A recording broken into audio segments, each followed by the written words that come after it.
et on est devant son nouveau travail, ou tout au moins la continuation de son travail. Tu pourrais un petit peu développer la pièce que nous avons là devant nous? En fait, c'est dans la continuité d'une série qui s'appelait Fleuve Estelle. L'idée, c'était de mettre en évidence les deux natures du temps, la durée et la mémoire. La céramique et le verre sont des matériaux chimiquement et physiquement identiques, sauf qu'il y a au moment de la cuisson, pour la céramique, une cristallisation qui la rend irréversible, c'est-à-dire qu'on ne peut pas retourner à un état antérieur, alors que le verre, lui, ne se cristallise pas, reste amorphe, et à ce moment-là reste dans le flux. Donc ce matériau silicate est un peu comme une représentation de l'idée qu'on puisse faire du temps. Donc l'idée, c'est aussi de montrer, parce que en fait c'est par différents niveaux de signification que je travaille mes pièces. Il y a aussi la mise en espace, en évidence d'un événement qui s'est déroulé pendant le processus de fusion, enfin de ramollissement. Une partie du verre que j'avais disposé au centre ici va fondre et va s'arrêter à un moment donné pendant le cours de la cuisson. Donc il y avait là une barre de verre. Ouais, entre les deux. Voilà. Et donc le phénomène arrêté donne à voir finalement un instant. En fait, le temps, on ne peut pas le représenter, on peut juste le spatialiser et donner à voir des événements dans un espace. Donc la façon aussi que j'ai ajouté des écritures, en fait, c'est... En fait, l'écriture, c'est une mise en espace de la parole. Parce que la parole, c'est de la durée pure. On ne peut pas la fixer, on peut l'enregistrer, mais enfin, on n'en a absolument pas la perception. Et quand on parle, on est dans le temps. Donc le fait d'écrire, de mettre des textes dans les pièces, c'est une façon aussi de renvoyer à la spatialisation du temps. Un peu le même événement. En fait, la parole ici, c'est exactement, enfin, la parole écrite ici, c'est la même chose que cet événement-là. C'est deux choses équivalentes. Et en plus, bon, le texte, je l'ai choisi un peu particulièrement parce qu'il parle de l'enregistrement de la voix. C'est de qui le texte? C'est un texte de Raymond Roussel, c'est tiré de l'Opus Solus. C'est un auteur que j'apprécie particulièrement. Donc ça parle de l'enregistrement d'une voix, je pense, je me souviens plus, c'est un peu la description d'un gramophone un peu plus délirant qu'un gramophone. Et là, en fait, on compte que tout matin, tu me parlais de Bacon. Oui, c'était très intéressant parce que justement le développement de ce que tu pensais de cet artiste, de sa définition lui-même de l'art, était intéressant par rapport à tes travaux. Ouais. En fait, Francis Bacon, il fait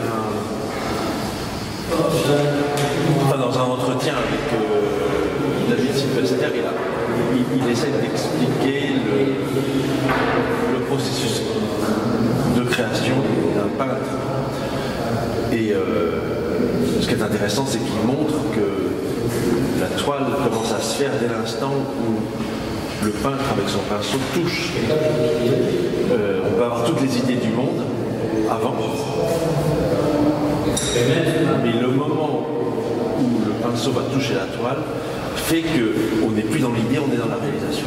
Et que c'est le temps que le peintre va passer sur la toile qui va faire la toile. C'est pas l'idée, mais évidemment on est conduit par... Il cherche à faire un portrait, il cherche à faire un mouvement, etc. Mais il est conduit par toute une série de chaos, de choses qui sont absolument pas prévisibles, qui rattrape, qui reprend, etc. Donc évidemment il est dans l'immédiat, dans l'instant. Moi quand je travaille le verre, il faut minimum 2 mois pour faire une pièce, donc on n'est pas du tout dans les mêmes durées. Mais il n'empêche que j'essaye de me mettre dans la situation où je donne sa chance au chaos, enfin au hasard. Et alors voilà, j'essaye de le mettre, parce qu'en fait ce sont des images, de la même façon que le peintre parce qu'on m'avait dit, on m'avait posé la question, mais pourquoi tu fais toujours des carrés? Je ne fais pas des carrés, parce qu'on ne se pose même pas la question de savoir pourquoi un peintre fait toujours des rectangles. Ou des carrés aussi. Un peintre, il travaille sur une surface. Moi, je travaille sur une surface et un petit volume. Voilà. Actuellement. Mais c'est parce que je fais des images. Non pas des peintures, mais je fais des images en 3 dimensions. Parce que le peintre, lui, il travaille dans un espace à 2 dimensions qui est d'une certaine façon la projection d'un espace à 3 dimensions. Un peu comme une ombre portée. Et si on fait une ombre portée d'un espace qui est un espace-temps, c'est-à-dire à 4 dimensions, on se trouve affronté à une question de 3 dimensions. Puisque là, on a une représentation d'un espace supérieur. Donc moi, ce que je fais, ce sont des représentations mentales qui sont d'un espace à 4 dimensions. Voilà pourquoi je ne fais pas de sculpture, je fais donc des images. La sculpture, c'est pour le marbre, le bronze, enfin, mais le verre, pour moi, ma façon de l'aborder, c'est pas un domaine spatial, c'est un domaine temporel. Donc je donne finalement sa chance à l'événement pendant la cuisson. Et tout le travail est de disposer la technique de telle façon qu'elle va permettre l'émergence d'un événement qui est pratiquement équivalent à ce que serait la tâche qu'on pourrait faire sur une toile au moment où on commence à peindre. L'intérêt que j'ai trouvé moi personnellement à tes pièces, c'est que justement par rapport à l'habitude, avec cette céramique que tu as mis à l'intérieur, j'ai l'impression que tu ouvres une nouvelle voie dans ton programme, je dirais, intellectuel du temps, de la spatialisation du temps. Et tu m'as parlé justement que tu avais une volonté d'aller sur de la porcelaine. Pourquoi? Par rapport à la céramique, tu m'avais parlé de cristallisation, et ça m'avait interpellé, je veux bien aimé savoir pourquoi tu veux aller jusqu'à la perfection de la porcelaine par rapport à la céramique. Mais là, il semble que c'est un matériau céramique qui ne me satisfait pas trop, parce qu'il n'est pas véritablement cristallisé.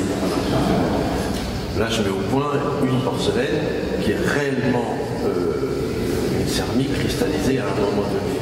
Mais ça, c'est l'exigence, qui n'est pas de l'exigence technique, c'est de l'exigence d'une cohérence par rapport aux usages des matériaux. Parce qu'on ne peut pas se dispenser, quand on travaille un matériau, de le penser dans toutes ses qualités. Et les qualités du verre me sont connues, les qualités de la céramique me sont moins, mais il n'empêche que je sais qu'avec ces 2 matériaux-là, je vais pouvoir pousser un peu plus loin les questionnements sur